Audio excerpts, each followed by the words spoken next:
नमस्कार विद्यार्थी व पालक मित्रांनो, आजच्या सिरीज मधील हा चौथा व्हिडिओ आहे. नॉन क्रीमी लेअर सर्टिफिकेट, त्याला आपण उन्नत किंवा प्रगत गटामध्ये समाविष्ट नसल्याचे प्रमाणपत्र असं म्हणतो.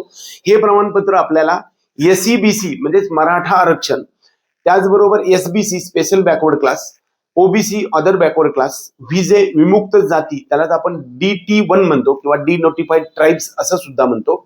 त्याचबरोबर NT123 म्हणजेच त्याला आपण नॉमॅडिक ट्राइब्स 1, 2, 3, त्याचबरोबर NTBCD सुद्धा म्हटलं जातं. या सर्वांसाठी तुम्हाला जर कॅटेगरीला मेरिट मधला बेनिफिट घ्यायचा असेल किंवा तुम्ही जे सीट तुमच्या कॅटेगरीसाठी आहे ते उपलब्ध असणारं सीटसाठी क्लेम करायचं असेल तर तुम्हाला नॉन क्रीमी लेअर सर्टिफिकेट, त्याला NCL असं म्हणतो, हे सर्टिफिकेट असणं आवश्यक आहे. त्याच्यासाठी लागणारी गोष्ट जी आहे ती साठी काय डॉक्युमेंट्स लागू शकतात ते आपण ह्या व्हिडिओमध्ये पाहणार आहे. विद्यार्थ्याच्या जातीचा दाखला, पहिली गोष्ट विद्यार्थ्याच्या जातीचा दाखला लागेल. त्याचबरोबर पालकांच्या तहसीलदाराच्या उत्पन्नाचं पाठीमागच्या 3 वर्षाचं उत्पन्नाचा दाखला लागेल. पालकाचे म्हणजे जो ज्यांच्या डॉक्युमेंट्स काढायचं आहे अशा विद्यार्थ्यांसाठी पालकांच्या तहसीलदार पहिल्यांदा तलाठ्याचं उत्पन्नाचा दाखला पाठीमागच्या 3 वर्षापासूनचा लागेल.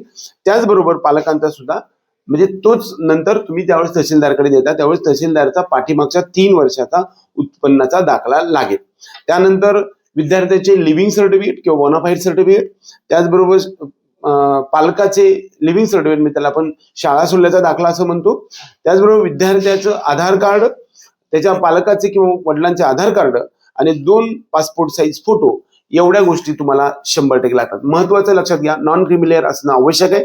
ज्यांच्याकडे नॉन क्रीमी लेअर नसेल त्यांना OBC, SBC, SEBC, त्याचबरोबर NT123 आणि व्हीजे या कॅन्डिडेटसाठी त्याचा लाभ घेता येत नाही. ही आपल्याला स्टेटमध्ये कंपल्सरी असते. ते नॉन क्रीमी लेअर आपण काढून घ्या. आता 1 एप्रिल 2026 पासून आपल्याला पाठीमागच्या 3 वर्षाचं उत्पन्नाचा दाखला लागेल. त्याचबरोबर पालकांचा उत्पन्नाचा दाखला लागेल. त्याचबरोबर जातीचा दाखला पण विद्यार्थ्याचा लागू शकतो.